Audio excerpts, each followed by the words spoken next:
Hello friends, आइए देखते हैं चिलर प्लांट के बारे में। चिलर प्लांट कैसे काम करता है।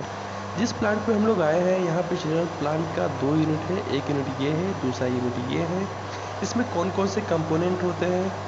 देखिए दोस्तों, ये जो चिलर प्लांट है ये रेफ्रिजरेशन प्रोसेस पे काम करता है। इसमें मेनली 4 कंपोनेंट होते हैं। आप लोगों को पता होगा, जैसे फ्रिज काम करता है वैसे ये भी काम करेगा। इसमें जो दो ऊपर में ये जो सर्कल दिख रहा है, मीन्स ये क्या है, कंप्रेसर है। कंप्रेसर से high pressure and high temperature refrigerant कहा जाता है कंडेंसर में जाता है।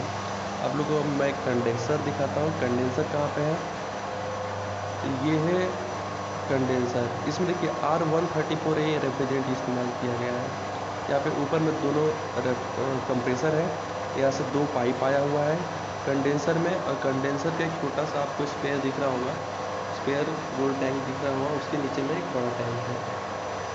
देखिए ये एक पाइप आया हुआ है, दूसरा पाइप उस साइड से आया हुआ है, और ये दोनों पाइप कहाँ गया है, इस कंडेंसर स्टोरेज में। फिर उसके बाद नीचे ये क्या है, वेपर फॉर्म में होता है कंडेंसर। ये नीचे वाला है। कंडेंसर क्या काम होता है, हीट को ट्रांसफ़र करना।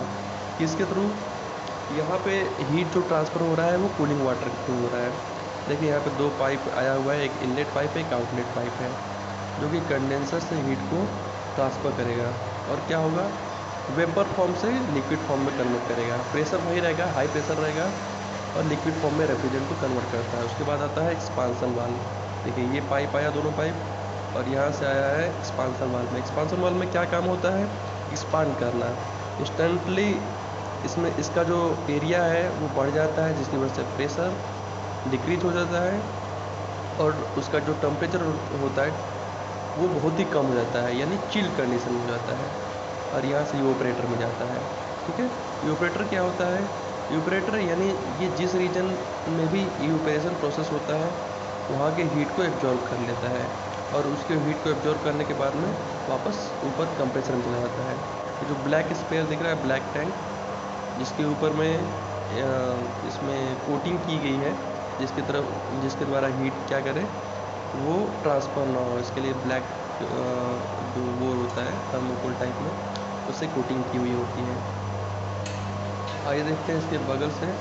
इसमें जो 2 ग्रीन पाइप दिख रहा है वो हम लोगों ने देखा है कंडेंसर का पाइप है। कंडेंसर में मतलब कूलिंग वाटर की ज़रूरत पड़ती है, तो कूलिंग वाटर इसमें एक इनलेट और आउटलेट पाइप गया है। अब इस पाइप को, कूलिंग वाटर को कहाँ भेजते हैं, कूलिंग टावर में भेजते हैं ठंडा होने के लिए। अब ऊपर भेजने के लिए हमें पंप की ज़रूरत पड़ती है। यहाँ पे 2 पंप है, एक पंप ये है, दूसरा पंप ये है। एक इनलेट पाइप है, ये आउटलेट पाइप है। दूसरा पंप ये है। एक वर्किंग कंडीशन में होता है, एक स्टैंड बाई होता है। एक ख़राब होने पे दूसरा स्टार्ट हो जाता है। ठीक है, अब ये देखते हैं जो दूसरा जो कवर्ड पाइप है जिससे हीट ट्रांसफर ना हो, ये है चिल्ड वाटर का पाइप। चिल्ड वाटर के पाइप को भी पूरे प्लांट में क्या किया जाता है, भेजा जाता है, और चिल्ड वाटर से हमें क्या किया जाता है, उसको एयर के सामने चलाया जाता है, और उसकी जो हीट है उसको पूरे प्लांट में भेजा जाता है, यानी हमको कूल्ड हवा मिलता है। देखिए ये पाइप है, तो ये हो गया दोनों यूनिट, एक यूनिट ये, दूसरा यूनिट वो।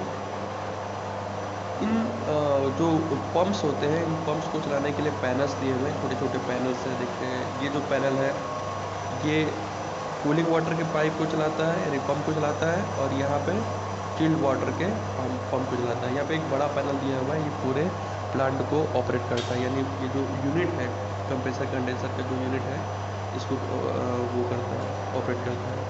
यहाँ पे ऊपर में जो लीवर बना हुआ है, इससे मेंटेनेंस एक्टिविटी होती है, यानी कुछ हैवी सामान को लिफ्ट करने के लिए इसका इस्तेमाल किया जाता है। ये दूसरा यूनिट दिख रहा है आपको, सेम मेथड होता है, सेम प्रोसीजर पे काम करता है दोनों यूनिट। जैसा ज़रूरत पड़ती है वैसे वैसे दोनों यूनिट को चालू किया जाता है। एक की ज़रूरत पड़ती है एक को। यहाँ पे आपको देखने में कूलिंग वाटर है।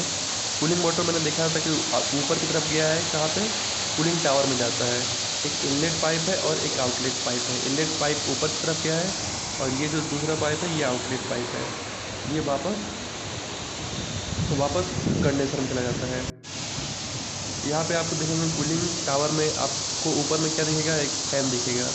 ये फैन क्या करता है, हीट को एब्जॉर्ब कर लेता है और बाहर एटमॉस्फेयर में भेज देता है। लेकिन देखिए नीचे में क्या होता है, इनलेट पाइप से पानी गिरता है और छोटे छोटे सुराग से यानी सरफेस एरिया को बढ़ा के उसके टेम्परेचर को क्या किया जाता है, डिक्रीज किया जाता है। ये दूसरा कूलिंग टावर है, दोनों का सेम प्रोसीजर होता है। दोनों कूलिंग टावर